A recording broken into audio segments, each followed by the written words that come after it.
Hello, lovely Empire listeners. I am so excited to tell you a thing, and so is William excited to tell you a thing. Tickets for our live show are now on sale. They absolutely are. And we will be taking to the stage at the Barbican in London on the evening of Monday, the 8th of July. Yes, I know you've got a lot to top, my friend, because if you didn't come along to the last live show, well, there were men in tabards ripping out their hair because William broke every rule in the book and climbed into the pulpit of our very grand venue. Uninvited.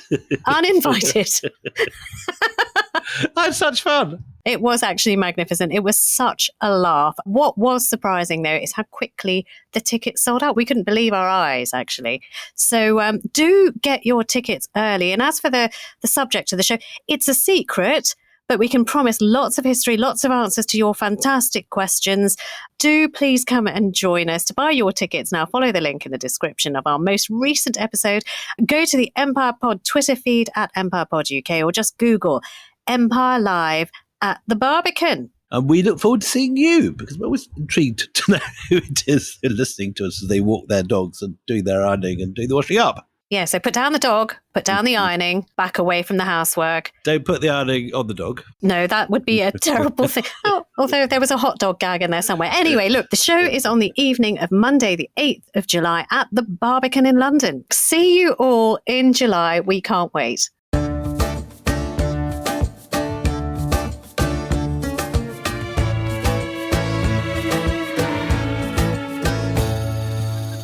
Hello and welcome to Empire with me, Anita Anand. And me, William Dalrymple.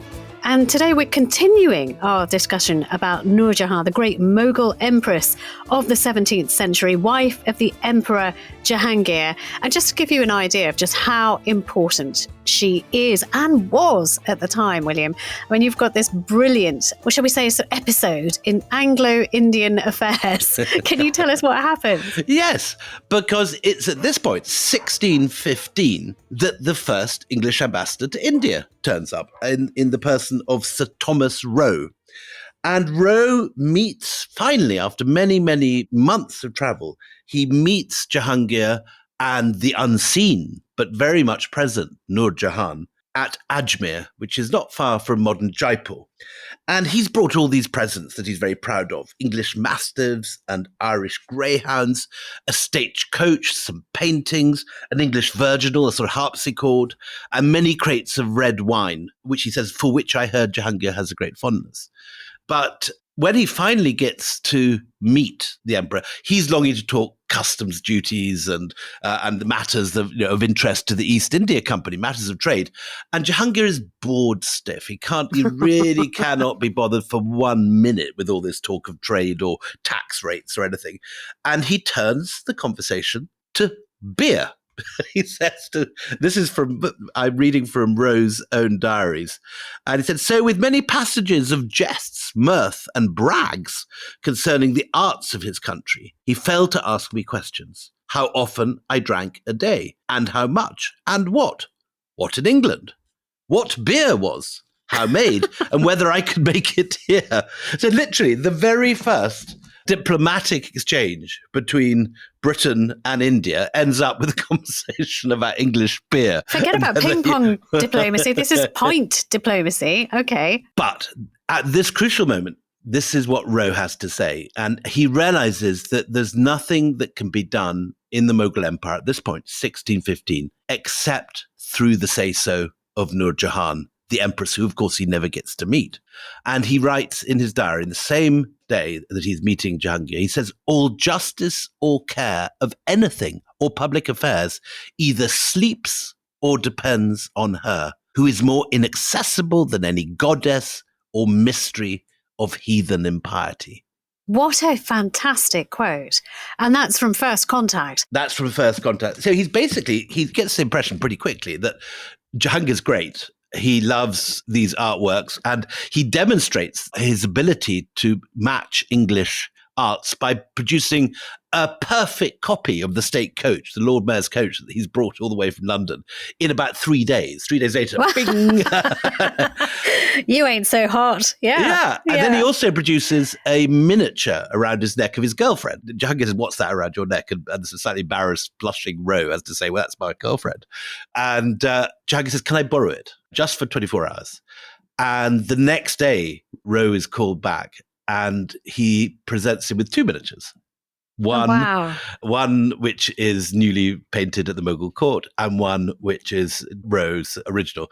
And Roe admits he can't tell the difference. This is a great story. Okay, so I'm intrigued by the woman who is, with all of this bromance blossoming, is inaccessible to him, and he recognizes as the power behind the throne, Nur Jahan. So if you missed the first in our duplex, our double bill of Nur Jahan, we talked about how she rose up through the harem, how she married Jahangir, how she became his favorite wife, and is known now throughout the Mughal Empire as the light of the world. And she is recognized as such. Which is what we should explain. Nur Jahan is what it means in Persian. Nur, light, Jahan, world. Literally translates as. Yeah. So we should now really, this world that Roe is entering, it is a Mughal empire that is very powerful, very rich, but it is experiencing some problems, isn't it? The Mughal empire.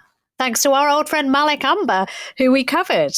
The slave who ruled. For those who didn't hear that episode or can't remember it, we had our wonderful friend Manu Pillai telling the story of the man who became the nemesis of Nur Jahan and Jahangir, who was this improbable figure of a former Ethiopian slave named Malik Umber. And Malik Umber has been fighting first on behalf of Ahmednagar and then on his own bat against this relentless march south of the Mughal armies. The Mughals start in Uzbekistan, they conquer Afghanistan and Kabul, they then come into India.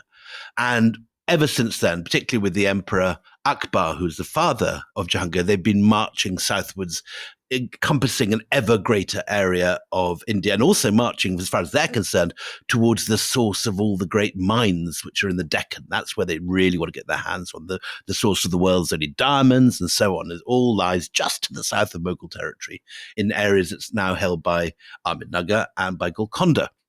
And as they march south, they begin to meet the guerrilla tactics of this former slave from Ethiopia, Malik Umber, who realizes the weaknesses of the Mughal armies. He realizes that these long trains of supplies, that the difficult territory in the Deccan, which is all sort of scrub mountain and ideal for ambushes. And he works out a method of warfare, which is entirely new at the time, of guerrilla tactics, attacking from the rear, attacking at night, attacking supply lines, which completely unnerves the Mughals, and it becomes the model. And this was Manu Pillai's great point in his wonderful episode from last year, that he invents the guerrilla tactics, which become the tactics of the Marathas, who do eventually bring the Mughals down. And push them right out of the Deccan.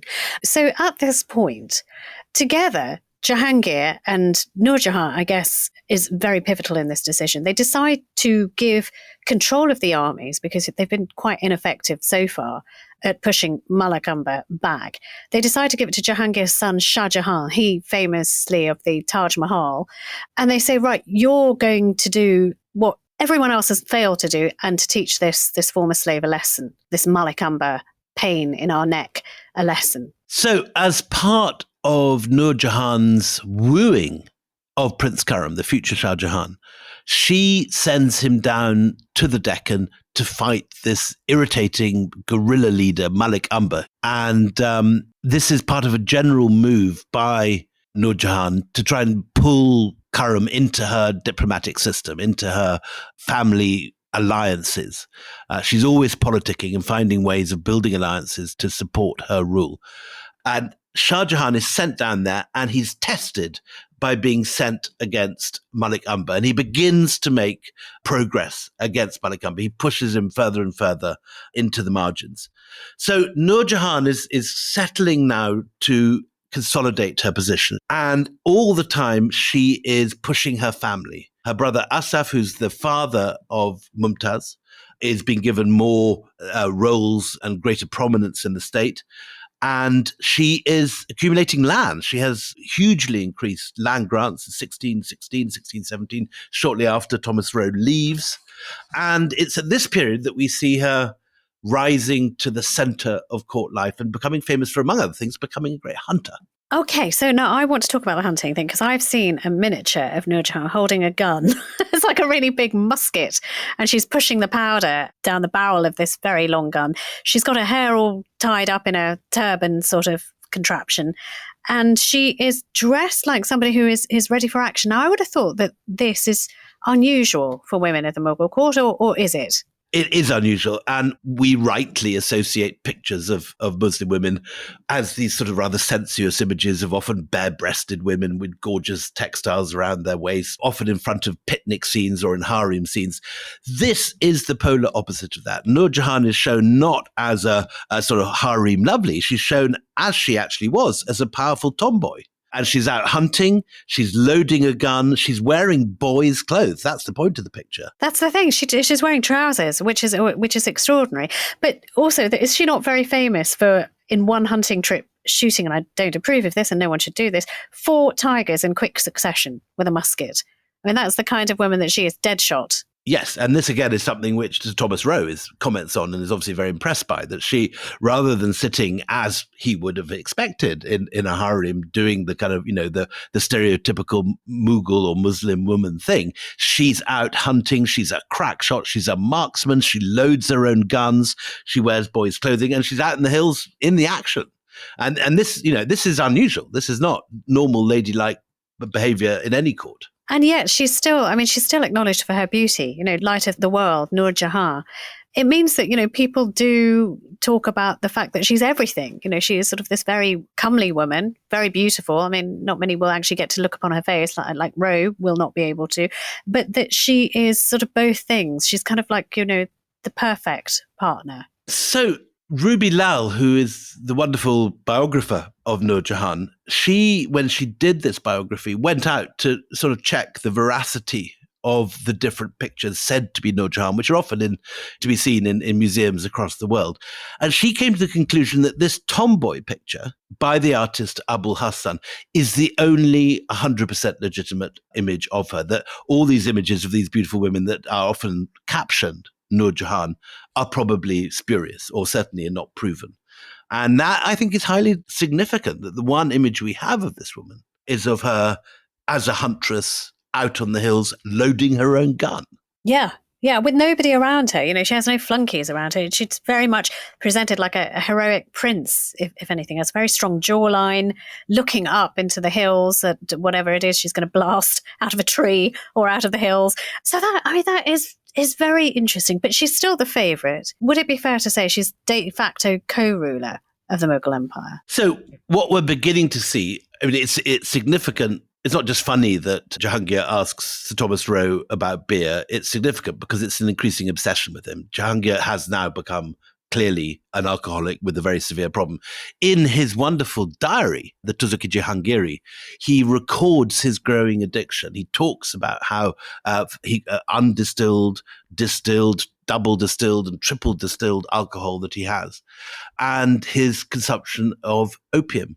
And as he sinks for more and more of the day into the grip of this addiction, the power of Nur Jahan grows. Is she popular, do you know, among the people? I mean, and also as Jahangir is turning into a drunken layabout, really, what do the people think of their rulers? Do we know? It's almost impossible to answer those sort of questions for the Mughal period. And often the only indication we have of bizarre gossip is with foreign visitors like Sir Thomas Roe or his chaplain.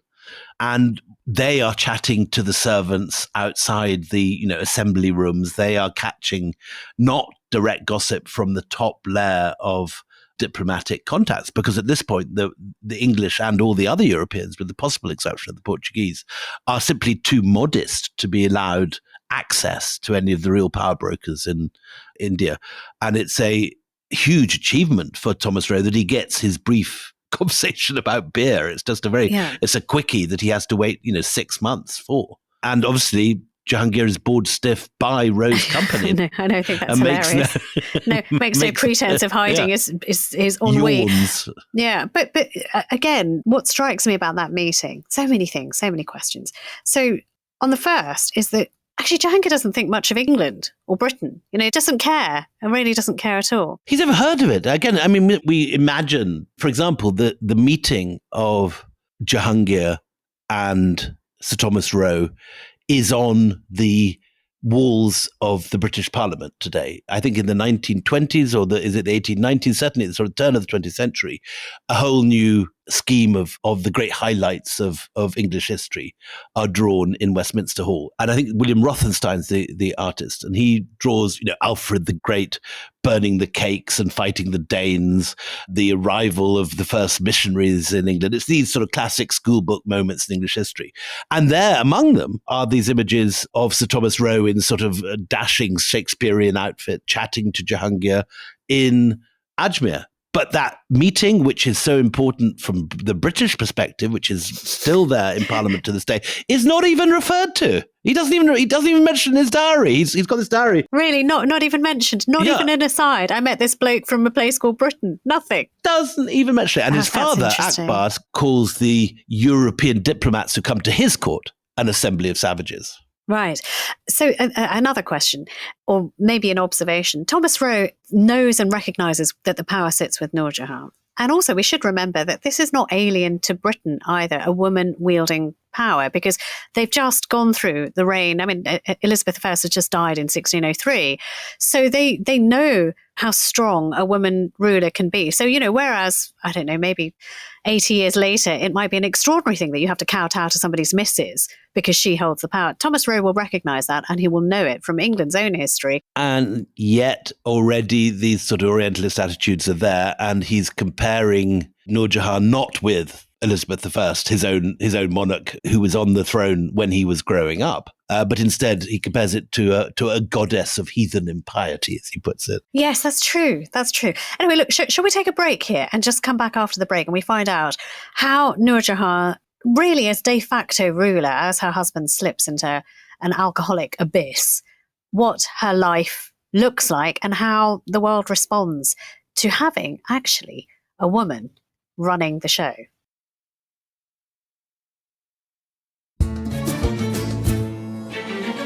Welcome back. So just before the break, we were talking about Nur Jahan rising in power and stature and becoming, first a co-ruler of the Mughal Empire and then maybe de facto ruler as Jahangir slips into beer, red wine, whatever he can get his hands on, apparently. He's slipping away. He can't get his hands on beer. He's very upset by that. It's the only thing he wants from England. He can reproduce a cameo, but he can't make beer.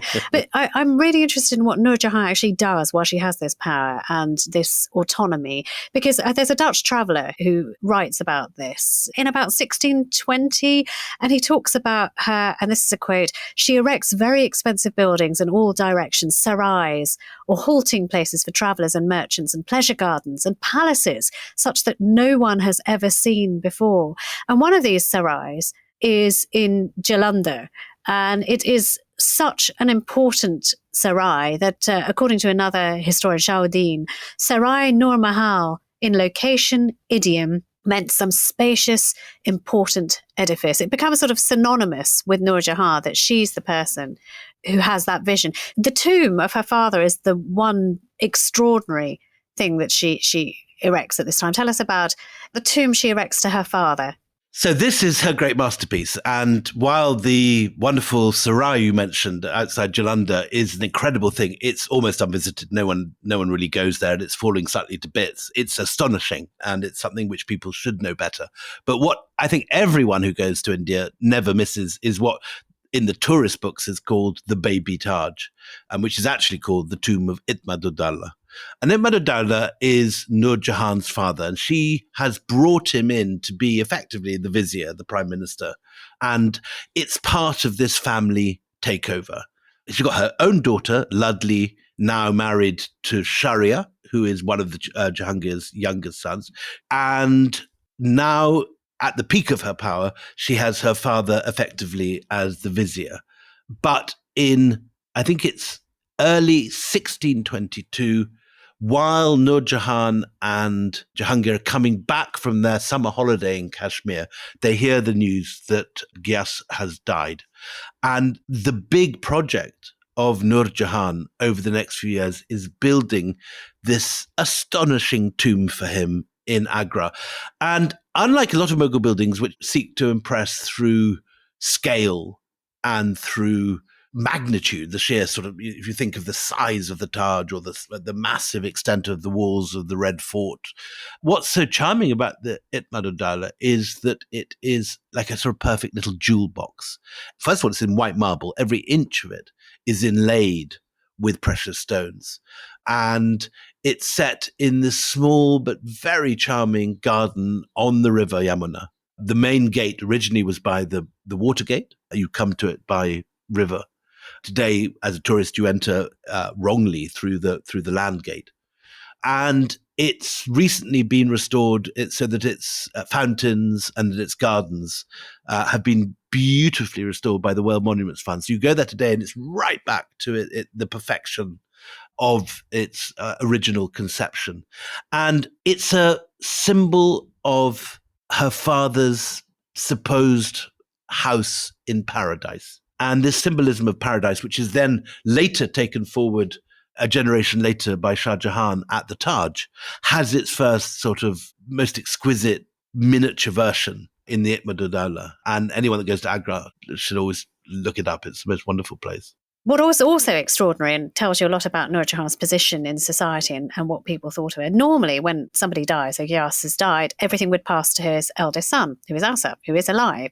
But in this instance, it doesn't. Everything that this man owned passes to Nur Jahan, as if to say to the world, this is my eldest son and heir.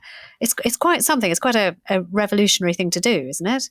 Absolutely. And I think this is, you could say, is the peak of Nur Jahan's power, because at this point, it begins to slip. And now that Jahangir is partly incapacitated with drink and with opium, you see the beginnings of the jockeying for power of the next generation. And you see a cooling of relations between the royal couple and Shah Jahan, Prince Callum. But hang on a minute, why? She really backed him. He really owes her. I mean, she's the one who favoured him and told Jahangir, this is your special boy. Give him the troops. Give him the real responsibility. He's your son and heir. He's the right one. He may not be your oldest, but he's the best bet that you have. But now he's seeing his dad lose his grip and his stepmom, if you like, running the show single-handed. And he's chaffing to get control. And he sees Nur Jahan as an impediment rather than an ally. I think he sees Nur Jahan as a usurper, really, because she's running the show now. Right? Why should it be her? And why should it be her? This is not the norm in an Islamic state to have women running the country. So I think he is jockeying, seeing his dad going down, getting ready to seize power, and the person in the way is Nur Jahan. But at that point, we have a kind of a wild card moment when something completely unexpected and something that's never happened before in Mughal history, when Jahangir gets kidnapped. What? So the emperor of this enormous state that now includes Afghanistan, most of India, right down to halfway through the Deccan, all of Bangladesh and all of Pakistan. And on his way to Kashmir, he is taken hostage or captured by a man called Muhammad Khan, who had previously been one of his most close and trusted advisors and who'd actually helped put down the rebellion which Nur Jahan's first husband, Ali Quli, was killed in. And we hear that Jahangir being camped on one side of the River Jhelum on his way up to Kashmir. And during the kidnapping, Nur Jahan managed to escape to her brother's camp, which was on the other side of the river. And she was furious with Jahangir's nobles and dressed them down, saying, "You have been disgraced before God and people by your actions." So this is an unprecedented moment. But it's bonkers. It's like, it is like somebody kidnapping King Charles on a visit. It's just nuts. Well, rather more in the sense that, that this is the ruler of a far richer and more powerful state than modern Britain. At this point, I don't know, Mughal India is probably producing about 35% of world GDP. It's Good like Lord, it's right. more like President Biden being kidnapped. Being snatched on a visit. And actually, that's maybe not such a bad image in that Biden, now elderly, slightly past it, is vulnerable. Could not possibly comment, as you know. Yes, okay. Exactly. Yes. So then what happens? This is such a rip-roaring yarn. Then what happens? So I think it happens very quickly. She then leads the Mughal forces across a fordable section of the river on elephant back. So this is her big sort of moment as she isn't just hunting tigers. She's actually leading and she, by all accounts, displays her skills with a musket as she advances. But she's forced to retreat when her elephant is wounded. So she's right at the front. I mean, this is a no-nonsense girl power moment. So hang on, I love this image so much. There she is on the back of an elephant, roaring into battle to get her man back and to get her, teach these upstarts a lesson. How old is she when she's doing this? She must be 49, 50 at this point. God, that's brilliant. That's amazing. And so just see this, imagine the scene. Out of nowhere, there's basically a coup attempt. Muhammad Khan is leading the army, a faction of the army, against their own emperor. The idea being, I think, that Jahangir now is out of control and in no fit state to rule the country. But she doesn't take it like that. She gets on her elephant, she crosses the river, and it's only when her own elephant is wounded that she has to surrender. Oh, no. And she realizes that her plan has failed, and she surrenders to Muhammad Khan. And she's placed in captivity with her husband. But unfortunately for the rebels, Muhammad Khan fails to recognize how brilliant Nur Jahan is, and she's able to organize an escape. Imagine that from this coup, and raise an army right under his nose. So, I mean, it's an extraordinary performance by this woman. Her husband is going down. She does not lose for a minute confidence. She goes into battle. She then escapes from captivity, and she defeats the coup. But the way she defeats it, I mean, so from what I understand, and correct me if I'm wrong, is once she's sort of given them the slip, Muhammad Khan, she's given him the slip, and she's managed to get away. She gets to somehow an imperial hunting reserve, and she says, you know what, one of your local caretakers, one of your own, was murdered by Muhammad Khan and his men. You need to attack them. She doesn't say attack them for me. She goes, you need, like khun badla khun, you need to get blood for blood.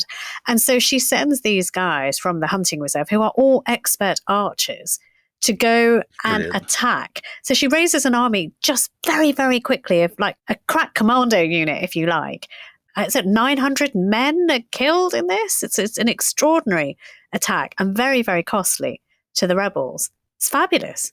And they make it back to Lahore in October 1626. And for a few weeks, it's business as normal. Nur has rescued her declining emperor.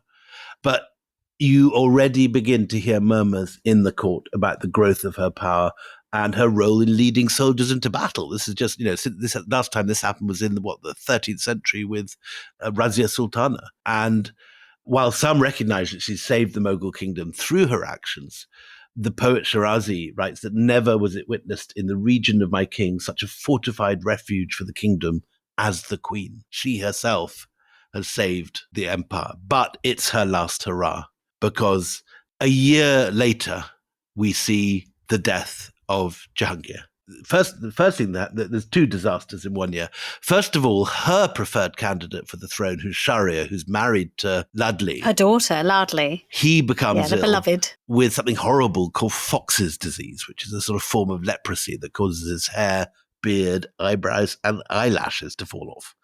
Oh dear. So this is a sort of moment of horror. And then they go off to Lahore to recover. And soon after that, Jahangir, whose health is now very severe, he's wrecked his body with the abuse of alcohol and opium.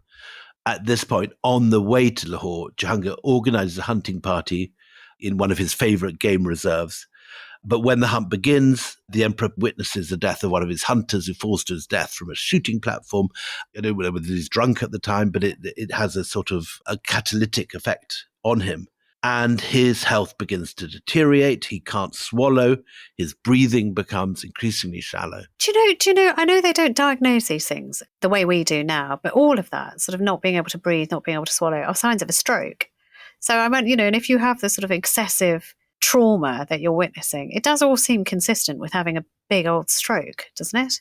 I think you could well be right. Okay, so he then, is unable to breathe properly, not swallow properly, is weakened. Does Nur Jahan make it to his side? I mean, who is with him? So Nur Jahan is there, as is her brother, Asaf ud-Dawla, and an array of their faction. And he dies aged 60 only on the 29th of October, 1627. And this is a very bad moment for Nur Jahan because she has lost her, not only her husband and her great love, but her claim to power. And her protection. She's been wearing the trousers, but only because he's still alive. So there's instantly, as happens after every death of every emperor in Mughal history, a scramble for the throne. And there is Nur Jahan, who has backed this slight non-entity, Shahryar, who's married to Nur Jahan's only daughter, Ladli Begum. But Shahryar is clearly not a serious contender because he is a non-entity compared to Prince Callum, who is the future Shah Jahan and who is married to Nur Jahan's niece, Mumtaz Mahal. Prince Callum is an aesthete. Jahangir is hugely admiring in his diary of his amazing ability to see beauty and to be able to match, for example, two pearls from the thousands in the royal collection. There's a million stories of the ways that Jahangir just adores Prince Callum. So it's increasingly clear that Nur Jahan has backed the wrong horse. Not only is Prince Callum clearly the more talented and the more worthy candidate for the throne, he's also backed by her own brother, Asaf Khan, who controls the army. The one thing that Shahryar does have is the imperial treasury. When news comes that Jahangir has passed away, Shahryar uses the imperial treasury in Agra to recruit a new mercenary army, but it's no match for Asaf Khan and the professional troops. And as soon as Jahangir dies, Asaf Khan sends word to Shah Jahan that he must come north immediately from the Deccan where he's fighting. And by this time, Shah Jahan is not just a brilliant aesthete, but he's also a very talented general. And he immediately moves north. And on January the 24th, 1628, he completes his journey from the Deccan to Agra and mounts the throne. And it's game over for Nur Jahan. She's been completely outplayed and outwitted and outmaneuvered. And she realizes this. She is smart enough to know that there's no point fighting this. And she retires to Lahore and she spends the next period of her life building a tomb for her husband, Jahangir, by the banks of the Ravi that is still there. It's lost its top story, but most of it is still completely intact and utterly gorgeous. I haven't been. What's it called? What does it look like? So when you go to Lahore, you have to go and cross the river Ravi, which is the great river which runs through Lahore. And it's the first thing on the other bank. And it's this gorgeous, expansive, it's one of the best preserved of all the gardens and beautifully restored by the Pakistani Antiquities Authorities. They made an incredible job bringing more Mathura stone all the way from India to restore it perfectly. And inside is this perfect marble inlay work of the sort pioneered at the Ibn Dawla for Nur Jahan's father. And at the same time, she's building a separate tomb for herself a little bit further on. And today, because of the British, the two are separated by a railway line. Oh. And because I think the railway line began the process of breaking down the wall that surrounded her tomb, it's been very severely robbed. And while Jahangir's tomb is pretty well intact, except for the top pavilion disappearing, Nur Jahan's is in a state of great disrepair. And there's only a lot of the marble's been robbed, a lot of the red stone has been robbed, and it's in a pretty shabby state. She deserved better than that. She did deserve so better than that. She was a remarkable, yeah. She was absolutely a remarkable woman. And her aesthetics, which are developed in the tomb for her father, are the thing which will plant the seeds in Shah Jahan's mind for the all marble, all inlay masterpiece of Mughal architecture, which is the Taj Mahal. So can I just read you a story about Nur Please. Jahan? Because I was just looking at the difference between Shah Jahan's tomb, which, as you say, is exquisite. I mean, I've not been, but I'm just looking at pictures as you were talking about them. But Nur Jahan's sad, tiny, kind of completely ravaged tomb.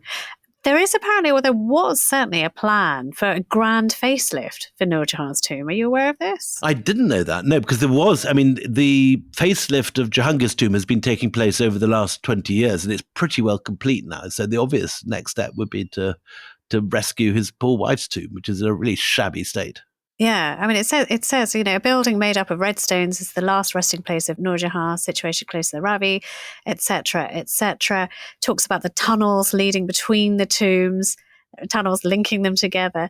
But it does say, look, I mean, this is from 2016. I'm not aware that they've even started working yet, but certainly the archaeology department in Pakistan has said funds are going to be released, but not in one go. They're released from time to time for different projects, but assuring everybody that, yes, this will be revisited. As I say, they've got a lot of work to do because all that's really there is the shell. Yeah. Most of the stones have already been robbed. I think when I last went, they'd begun a restoration, because I remember the first time I saw it, which was right back in about 1986, it was a complete, wreck. And it's definitely in a better state now. But we just don't have the quality of craftsmanship today to restore these Mughal tombs in any way, the skillful masonry work that you get at the time of the Mughals. Nor buckets of jewels to stick in the inlay. Don't have so many of those either. There was an attempt about 15 years ago to try and restore the gorgeous Diwan-e-Khas in the Red Fort in Delhi, which is built by Shah Jahan. And the local authorities in Delhi decided to tart up the Diwan-e-Khas, which had all its stones picked out. And they abandoned the restoration simply because their work looked so shabby compared to even the ruins of the original. The work was so fine that they just gave up on the attempt to imitate it because it just looked cheap. It's an old saying, a hackneyed saying, but it is true. They don't build them like that anymore, do they? Well, they certainly don't in Mughal. Yeah, no one's matched the skills. Anyway, it's a wonderful story. William, thank you very much. That is it from this episode of Empire. Till the next time we meet, it's goodbye from me, Anita Anand. And goodbye from me, William Dalrymple.